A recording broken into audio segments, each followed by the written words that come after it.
दुर्गा सप्तशती अध्याय 2। देवताओं के तेज से देवी का प्रादुर्भाव और महिषासुर की सेना का वध।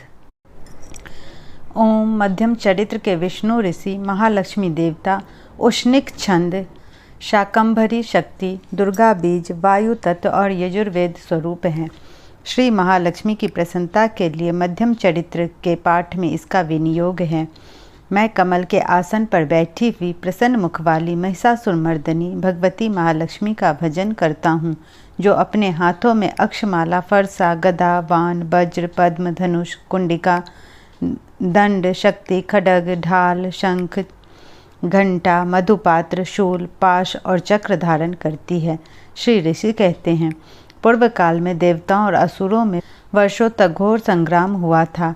उसमें असुरों का स्वामी महिषासुर था और देवताओं के नायक इंद्र थे।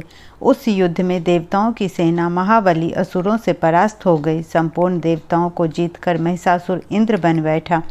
तब पराजित देवता प्रजापति ब्रह्मा जी को आगे करके उस स्थान पर गए जहाँ भगवान शंकर और विष्णु विराजमान थे। देवताओं ने महिषासुर के पराक्रम तथा अपनी पराजय यथावत वृतांत उन दोनों देवेश्वरों से विस्तार पूर्वक कह सुनाया। वे बोले, भगवान महिषासुर सूर्य, इंद्र, अग्नि, वायु, चंद्रमा, यम, वरुण तथा अन्य देवताओं के भी अधिकार छीनकर स्वयं ही सबका अधिष्ठाता बना बैठा। उस दुरात्मा महिष ने समस्त देवताओं को स्वर्ग से निकाल दिया है। अब वे मनुष्यों की भांति पृथ्वी पर विचरते हैं। दैत्यों की यह सारी करतूत हमने आप लोगों से कह सुनाई। अब हम आपकी ही शरण में आए हैं, उसके वध का कोई उपाय सोचिए। इस प्रकार देवताओं के वचन सुनकर भगवान विष्णु और शिव ने दैत्यों पर बड़ा क्रोध किया। उनकी भौहें तन गईं और मुंह टेढ़ा हो गया। तब अत्यंत कोप में भरे हुए चक्रपाणी श्री विष्णु के मुख से एक महान तेज प्रकट हुआ। इसी प्रकार ब्रह्मा, शंकर तथा इंद्र आदि अनन्य देवताओं के शरीर से भी बड़ा भारी तेज निकला। वह सब मिलकर एक हो गया। महान तेज जा ज्वलयमान पर्वत सा जान पड़ा। देवताओं ने देखा, वहाँ उसकी ज्वालाएं संपूर्ण दिशाओं में व्याप्त हो रही थी। संपूर्ण देवताओं के शरीर से प्रकट हुए उस तेज की कहीं तुलना नहीं थी। एकत्रित होने पर वह एक नारी के रूप में परिणित हो गया और अपने प्रकाश से तीनों लोकों में व्याप्त जान पड़ा। भगवान शंकर का जो तेज था, उससे उस देवी का मुख प्रकट हुआ। यमराज के तेज से उसके सिर में बाल निकल आए। श्री विष्णु भगवान के तेज से उसकी भुजाएं उत्पन्न हुई। चंद्रमा के तेज से दोनों स्तनों का और इंद्र के तेज से महाभाग का प्रादुर्भाव हुआ। वरुण के तेज से जंघा और पिंडली तथा पृथ्वी के तेज से नितंब भाग प्रकट हुआ। ब्रह्मा के तेज से दोनों चरण और सूर्य के तेज से उसकी उंगलियां हुई। वसुओं के तेज से हाथों की उंगलियां और कुबेर के तेज से नासिका प्रकट हुई। उस देवी के दांत प्रजापति के तेज से और तीनों नेत्र अग्नि के तेज से प्रकट हुए थे। उनकी भौहें संध्या के और कान वायु के तेज से उत्पन्न हुए थे। इसी प्रकार अनन्य देवताओं के तेज से भी उस कल्याणमयी देवी का आविर्भाव हुआ। तदंतर समस्त देवताओं के तेज पुंज से प्रकट हुई देवी को देखकर महिषासुर के सताए हुए देवता बहुत प्रसन्न। पिनाकधारी भगवान शंकर ने अपने शूल से एक शूल निकालकर उन्हें दिया। फिर भगवान विष्णु ने भी अपने चक्र से चक्र उत्पन्न करके भगवती को अर्पण किया। वरुण ने भी शंख भेंट किया। अग्नि ने उन्हें शक्ति दी और वायु ने धनुष तथा वान से भरे हुए 2 तरकश प्रदान किए। सहस्त्र नेत्रों वाले देवराज इंद्र ने अपने वज्र से वज्र उत्पन्न करके दिया और ऐरावत हाथी से उतारकर एक घंटा। यमराज ने काल दंड से दंड, प्रजापति ने स्फटिकाक्ष की माला तथा ब्रह्मानी ने कमंडलू भेंट किया। सूर्य ने देवी के समस्त रोमकूपों में अपनी किरणों का तेज भर दिया। काल ने उन्हें चमकती हुई ढाल और तलवार दी। क्षीर समुद्र ने उज्ज्वल हार तथा कभी जीर्ण न होने वाले 2 दिव्य वस्त्र भेंट किए। साथ ही उन्होंने दिव्य चूड़ामणि, 2 कुंडल, करे, उज्ज्वल अर्धचंद्र, सब बाहुओं के लिए केयूर, दोनों चरणों के लिए निर्मल नुपुर, गले की सुंदर हंसली और सब उंगलियों में पहनने के लिए रत्नों की बनी अंगूठियां भी दी। विश्वकर्मा ने उन्हें अत्यंत निर्मल फरसा भेंट किया। साथ ही अनेक प्रकार के अस्त्र और अभेद कवच दिए। इसके सिवा मस्तक और वक्षस्थल पर धारण करने के लिए कभी न कुम्हलाने वाले कमलों की मालाएं दी। जलधि ने उन्हें सुंदर कमल का फूल भेंट किया। हिमालय ने सवारी के लिए सिंह तथा भांति भांति के रत्न समर्पित किए। धनाध्यक्ष कुबेर ने मधु से भरा पान पात्र दिया तथा संपूर्ण नागों के राजा शेष ने, जो इस पृथ्वी को धारण करते हैं, उन्हें बहुमूल्य मणियों से विभूषित नागहार भेंट दिया। इसी प्रकार अन्य देवताओं ने भी आभूषण और अस्त्र शस्त्र देकर देवी का सम्मान किया। तत्पश्चात उन्होंने बारंबार अट्ठास पूर्वक उच्च स्वर से गढ़। उनके भयंकर नाद से संपूर्ण आकाश गूंज उठा। देवी का वह अत्यंत उच्च स्वर से किया हुआ सिंहनाद कहीं समा न सका। आकाश उसके सामने लघु प्रतीत होने लगा। उससे बड़े जोर की प्रतिध्वनि हुई, जिससे संपूर्ण विश्व में हलचल मच गई और समुद्र कांप उठे, पृथ्वी डोलने लगी और समस्त पर्वत हिलने लगे। उस समय देवताओं ने अत्यंत प्रसन्नता के साथ सिंहवाहिनी भवानी से कहा, देवी तुम्हारी जय हो। साथ ही महर्षियों ने भक्ति भाव से विनम्र होकर उनका स्तवन किया। संपूर्ण त्रैलोकी को क्षोभग्रस्त देख दैत्यगण अपनी समस्त सेना को कवच आदि से सुसज्जित कर हाथों में हथियार ले सहसा उठकर खड़े हो गए। उस समय महिषासुर ने बड़े क्रोध में आकर कहा, यह क्या हो रहा है?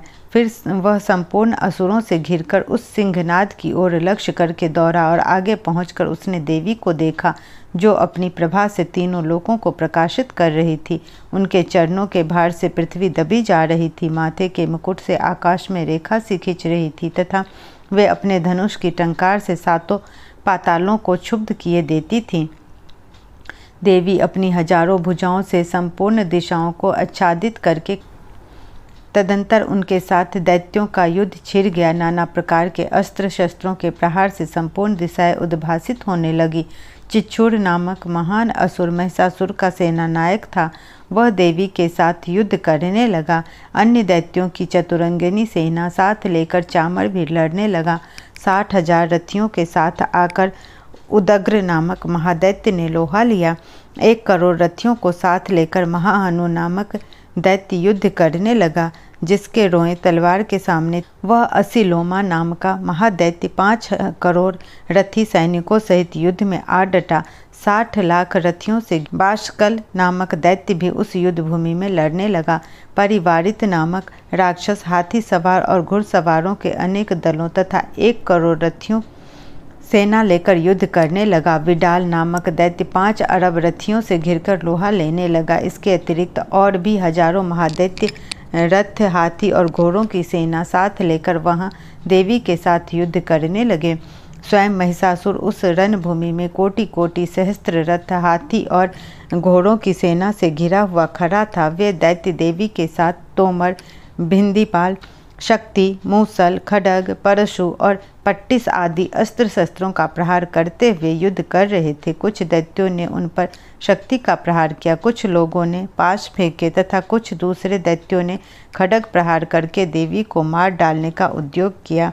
देवी ने भी क्रोध में भरकर खेल खेल में ही अपने अस्त्र शस्त्रों की वर्षा करके दैत्यों के वे समस्त अस्त्र शस्त्र काट डाले। उनके मुख पर परिश्रम तथा थकावट का रंच मात्र भी चिन्ह और ऋषि उनकी स्तुति करते थे और वे भगवती परमेश्वरी दैत्यों के शरीरों पर अस्त्र शस्त्रों की वर्षा करती रही। देवी का वाहन सिंह भी क्रोध में भरकर गर्दन के बालों को हिलाता हुआ असुरों की सेना में इस प्रकार विचरने लगा, मानो बनों में दावानल फैल रहा हो। रणभूमि में दैत्यों के साथ युद्ध करती हुई अंबिका देवी ने जितने निश्वास छोड़े, वे सभी तत्काल सैकड़ों हजारों गणों के रूप में प्रकट हो गए और परशु, भिंदीपाल, खड्ग तथा पट्टिस आदि अस्त्रों द्वारा असुरों का सामना करने लगे। देवी की शक्ति से बढ़े हुए वे गण असुरों का नाश करते हुए नगारा और शंख आदि बाजे बजाने लगे। उस संग्राम महोत्सव में कितने ही गण मृदंग बजा रहे थे। तदंतर देवी ने त्रिशूल से, शक्ति की वर्षा से और खड्ग आदि से सैकड़ों महादैत्यों का संहार कर डाला। कितनों को घंटे के भयंकर नाद से मूर्छित करके मार गिराया। बहुतेरे दैत्यों को पाश से बांधकर धरती पर घसीटा। कितने ही दैत्य उनकी तीखी तलवार की मार से 2-2 टुकड़े हो गए। कितने ही गदा की चोट से घायल हो धरती पर सो गए।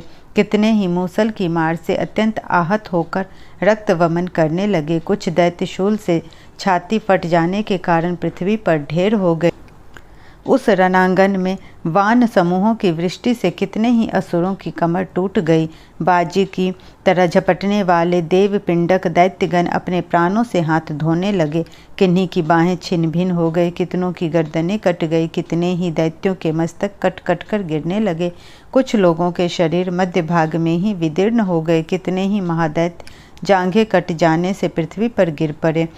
कितनों को ही देवी ने एक बाँह, एक पैर और एक नेत्र वाले करके 2 टुकड़ों में चीर डाला। कितने ही दैत्य मस्त कट जाने पर भी गिरकर फिर उठ जाते और केवल धर के ही रूप में अच्छे अच्छे हथियार हाथ में ले देवी के साथ युद्ध करने लगते थे। दूसरे कबंध युद्ध के बाजों की लय पर नाचते थे। कितने ही बिना सिर के धर हाथों में खड्ग शक्ति और रिष्टि लिए दौड़ते थे तथा दूसरे दूसरे महादैत्य ठहरो ठहरो यह कहते हुए देवी को युद्ध के लिए ललकारते थे।